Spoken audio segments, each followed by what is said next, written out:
Hello everyone. Today I am Rishabh Bhardwaj, Assistant Professor in St. Andrews Institute of Technology and Management, Gurgaon, taking the third lecture of Applied Thermodynamics, branch Mechanical Engineering, semester 4th.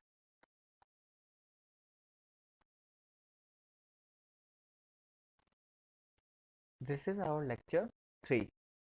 In this lecture, we will cover up the topics types of fuels, air fuel ratio, heating values, heating of combustion or enthalpy of combustion and adiabatic flame temperature. First, we will discuss about fuel and the combustion. What is fuel? The fuel is any substance that can be burned to release thermal energy. Most familiar fuels consist primarily of hydrogen and carbon. They are called hydrocarbon fuels and they are denoted by C, N and H, M, where N and M are the number of moles. The hydrocarbon fuels exist in all phases such as coal, gasoline and natural gases. The most liquid hydrocarbon fuels are obtained from crude oil by distillation. When we heat up the crude oil at the different temperatures, we will get different fuels like fuel oil, then diesel, kerosene and gasolines. In this table 15.1, we can easily see that the energy constant as well as the gasoline equivalent parameter ratios, as the gasoline have 31850 and kilojoule per liter energy content. In light diesel we have 33170 kilojoule per liter. In heavy diesel 35800 kilojoule per liter. In LPG, that is liquefied petroleum gas, primarily propane, ethanol and ethyl alcohol, we have 23410, 29420 and 81210 respectively. For the CNG, it will be 8080 kilojoule per liter. For LNG, that is liquefied natural gas, the amount of energy content will be 20490 kilojoule per liter. The oxidizer most oftenly used in combustion processes is air.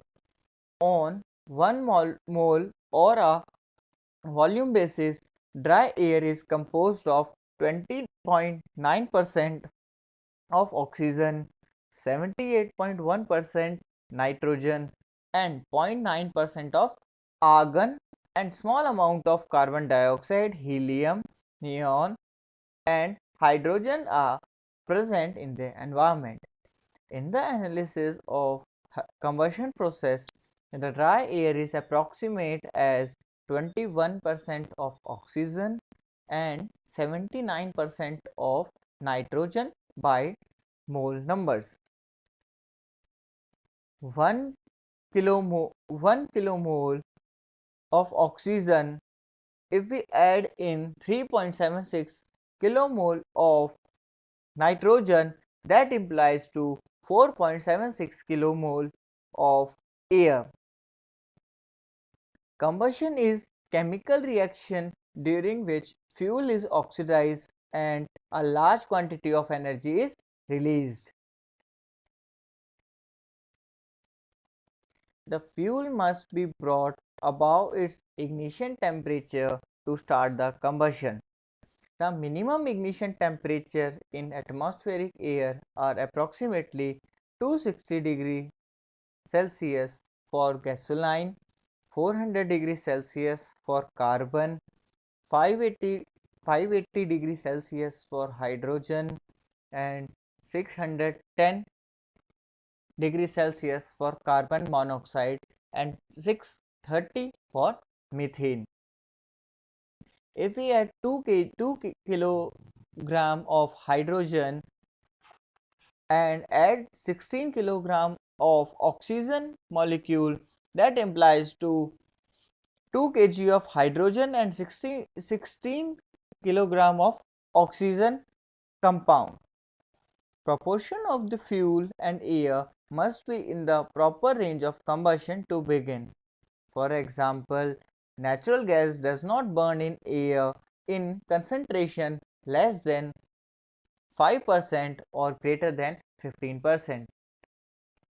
As you can see in the figure, the reactants will get reacted under the reaction chamber, and the product will come out from reaction chamber in the form of compounds. The compound will be compounds, or we can say the product. The total number of moles is not conserved during the chemical reaction.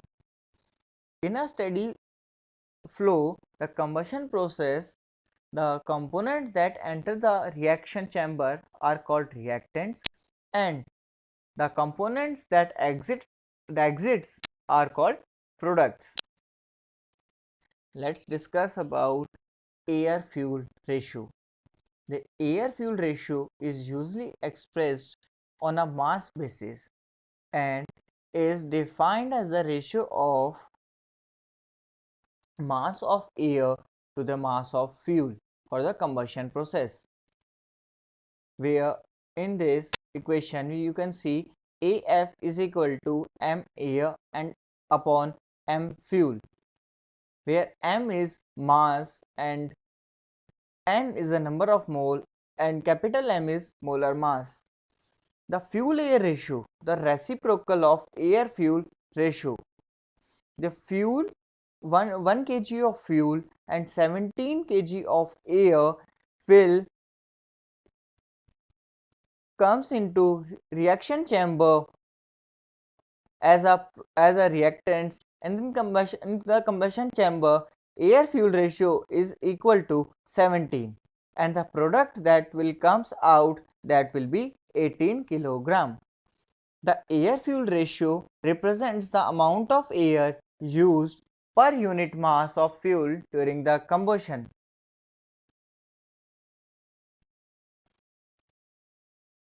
Now we will discuss about theoretical and the actual combustion processes. First, we have three types of combustion. First, we have complete combustion. Second, incomplete combustion. Third, we have reason for incomplete combustion.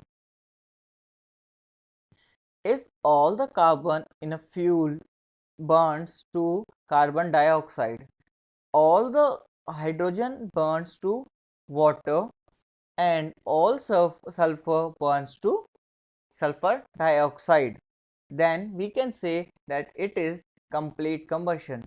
In incomplete combustion, if the combustion product contain any unburned fuels or residual gases or compounds such as carbon, hydrogen, carbon monoxide and oxides, we will say that it is incomplete combustion.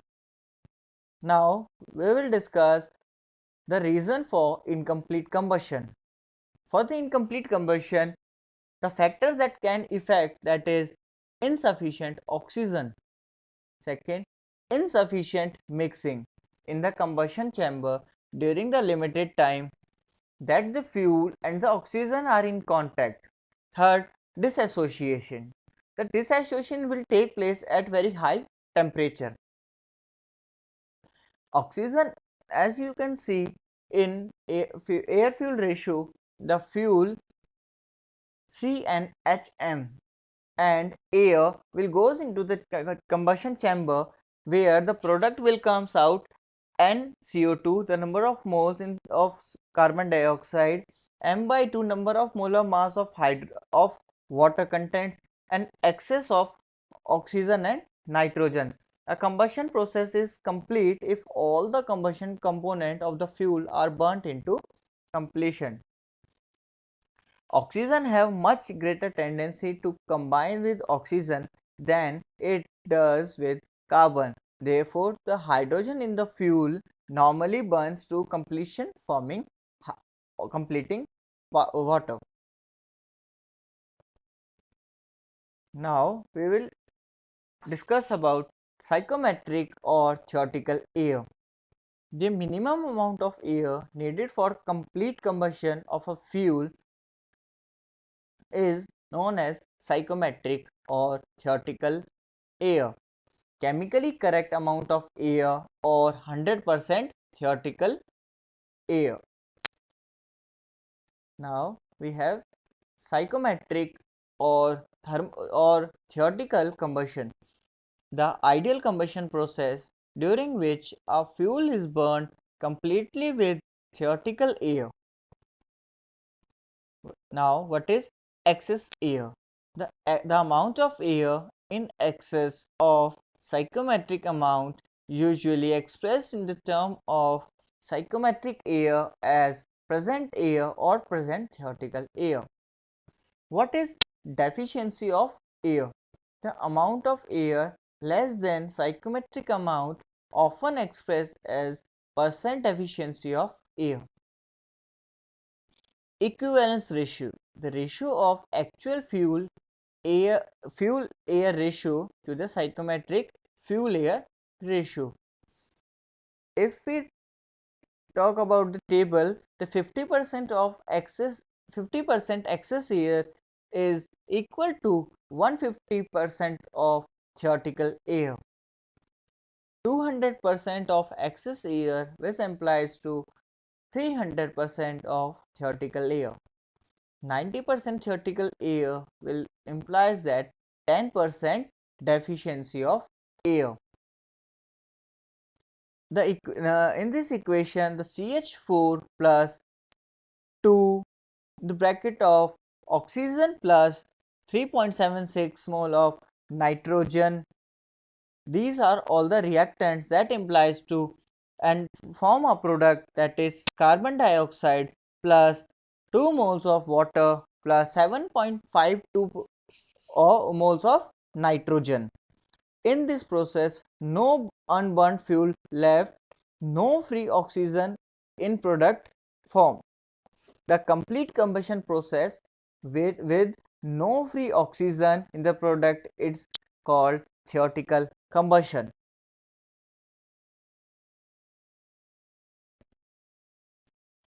The predicting the composition of product is relatively easy when the combustion process is assumed to be complete.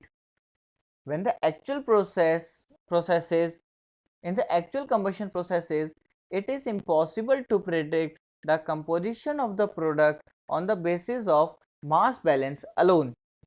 Then the only alternative we have is to measure the amount of each component in the product directly. A commonly used device to analyze the composition of combustion gases is the Orsat gas analyzer. The results are reported on a dry basis.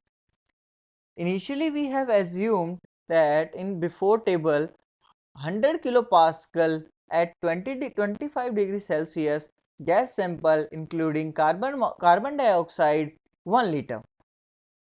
But after the reaction and the calculation, we has optimized that 100 kilopascal at 25 degrees Celsius gas sample without carbon dioxide 0.9 liter. The determining the mole fraction of carbon dioxide in combustion gases by using the Orsat gas analyzer. Let's discuss about the enthalpy of formation and enthalpy of combustion. Disregarding any changes in kinetic and potential energies, the energy change of a system during a chemical reaction is due to change in state and a change in chemical composition. If we talk about the change in enthalpy of a system is equal to change in enthalpy of state plus change of enthalpy in a chemical composition. You can see in the figure we have a molecule which have certain atoms, and atoms contain nuclear energy. All the nuclear energy have bonds which create some chemical energy, and other molecules also have the same, and by the intersection of these, this is form a latent energy. The microscopic form of energy of substance consists of sensible heat, latent heat, chemical heat, and nuclear energy. When the chemical bond breaks due to sensible heat, the temperature will get changed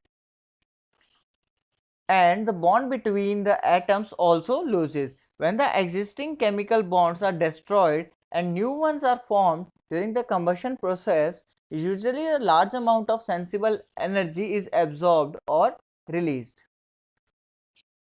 Enthalpy of a reaction, that is denoted by HR.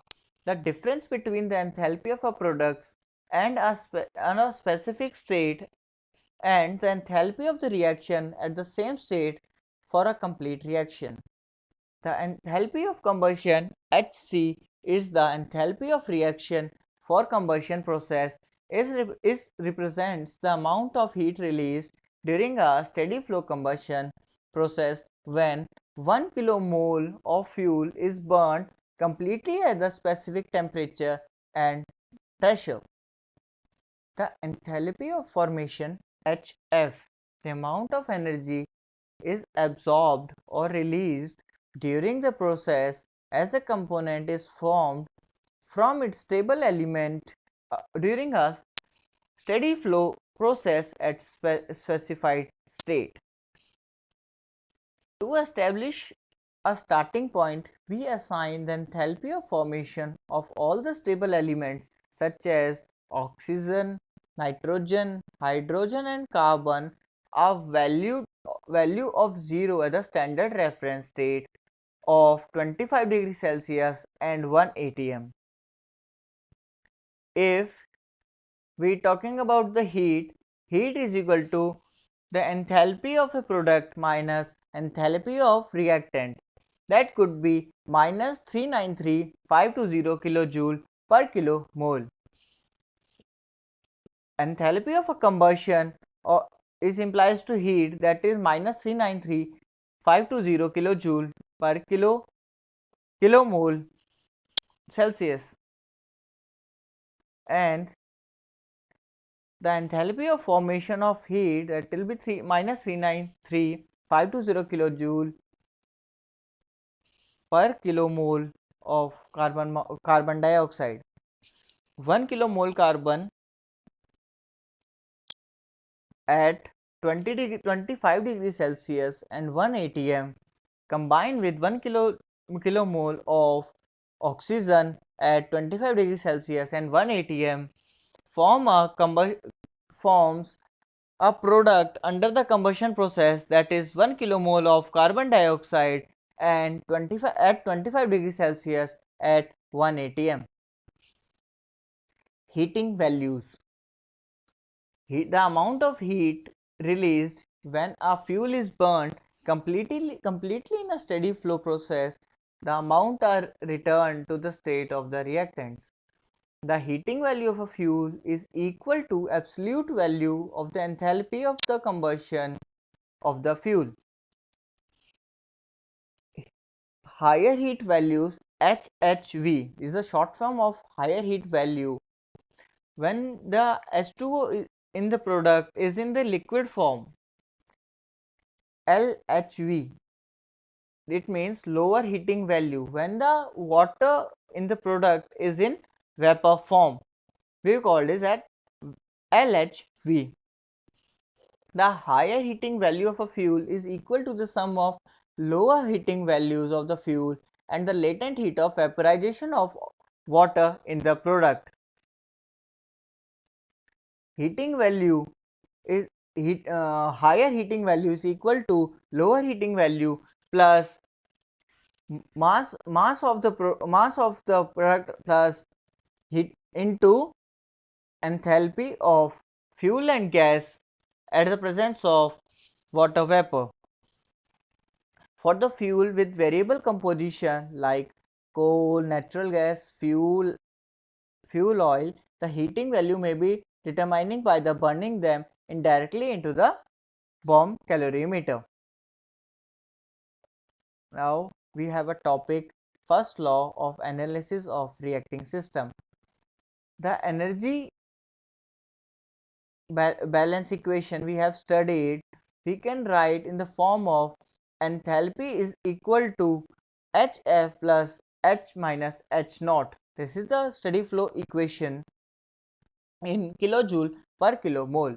When the changes in chemical and potential energies are negligible, the steady flow energy equation balance for a chemical reacting flow is enthalpy in is equal to enthalpy out. The enthalpy remains same in inlet and outlet. If we take the example, if we have heat inside plus work done plus summation of nr and enthalpy of fuel and enthalpy minus enthalpy naught, the form is equal to heat out plus work done out and the enthalpy outward. The rate of heat or the rate of net energy transferred by heat, work done and mass is equal to the rate of heat energy transfer out by heat, work and mass. Similarly, the energy transfer in per mole of fuel by heating, work and mass is directly equal to energy transfer out per mole of fuel by heat, work done and mass. Taking heat transfer to the system and work done by the system to be the positive quantity, the energy balance equation, we will follow the balancing equations. If the enthalpy of a combustion of a particular reaction is available, we will implies all the products that can be seen that heat minus work done is equal to Hc, the summation of all the enthalpy of product minus and all the enthalpies of reactants.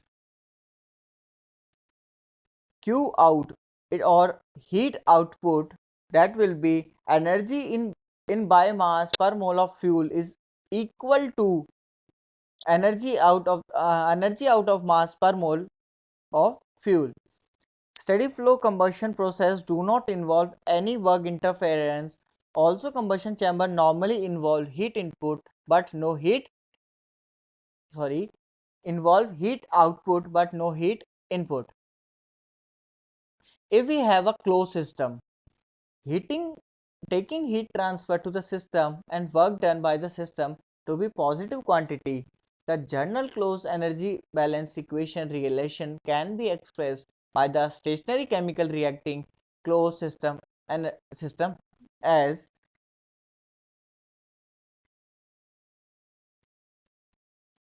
enthalpy in is out, enthalpy in minus enthalpy out is an enthalpy of a system. From the first law of energy, U is equal to H minus PV, an expression for internal energy of chemical component in terms of the enthalpy is being considered, and heat in minus heat out plus work done in minus worked out will be the internal energy of product minus internal energy of the reactant. The PV terms are negligible for solid and liquid and can be replaced by RT for gases that behaves as an ideal gas. Now we have the topic adiabatic flame temperature. In the limiting case of heat lost to the surroundings, Q, that will be the 0, the temperature of the product reaches a maximum, which is called a adiabatic flame, or adiabatic combustion chamber. That will be the enthalpy of a product is equal to enthalpy of reactant, since heat is equal to 0 and the work is taken as 0. The enthalpies of a product that accurately equal to the enthalpy of reactant. The determination of the adiabatic flame temperature by hand requires the use of iterative techniques. The iterative techniques will be the insulation chamber. No heat will be exchanged by the system or on the system. The temperature of the combustion chamber become maximum when the combustion is complete and no heat is lost to the surroundings. That will be the heat transfer will be 0. The adiabatic flame temperature of a fuel depend on the state of reactants, second the degree of completion of reaction, and the amount of air used. For the specific fuel at the specific state burned with air at specific state, the adiabatic flame temperature attains its maximum value when complete combustion occurs with the theoretical amount of air. If we are talking about the fuel and air and fuel as a reactant, and we do not make a combustion chamber the insulated, the heat will get lost. For this, we will gain two factors, that is incomplete combustion and dissociation. Then the product we will get, that will be the total product is lower than the total product that can be attained maximum. The maximum temperature encountered in combustion chamber is lower than the theoretical adiabatic flame temperature. Now we have the summary of that whole lecture, that is fuel and the combustion chamber. We have discussed completely. Then the theoretical and the actual combustion processes. Then we have discussed the enthalpy of the formation and the enthalpy of combustion. Then we have discussed about the first law analysis of reacting system, in which we have studied the steady flow system and the closed flow system. For fifth, we have study about adiabatic flame temperatures. Now I have some examples question for you, so that you can prepare in brief and you can evaluate yourself that how can you gain from this lecture. First example, I have a fuel mixture of 20% by mass methane and 80% of mass ethanol is burned completely with theoretical air. That the total flow rate is of the fuel is 31 kg. First we have assume complete combustion and determining the air fuel ratio of the mixture. Then the required flow rate of air. Third, explain how can you calculate the enthalpy of combustion and adiabatic flame temperature of the reactants. You can do it your by self. This is the example number 1. For the example, for second question, we have calculate the enthalpy of combustion when methane is burned with air both at 25 degrees Celsius and 1 atm and the product were at 25 degrees Celsius. Repeat this problem if 120% of theoretical air is used.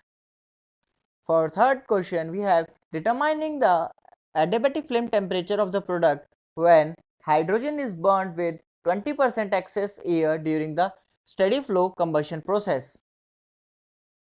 Fourth, determining the adiabatic flame temperature of the product when methane gas at 25 degrees Celsius and 1 atm pressure reacts with 50% excess air at the same condition in adiabatic combustion chamber. In example number 5, we have determining the adiabatic flame temperature of the product when methane gas at 25 degrees Celsius and 1 atm pressure react with 50% of air at the same condition in adiabatic combustion chamber. So students, you can evaluate yourself and complete these 5 examples by yourself, and evaluate yourself that how can you gain or how much you gain in this lecture. Thank you. Signing off, and stay tuned for our next video soon.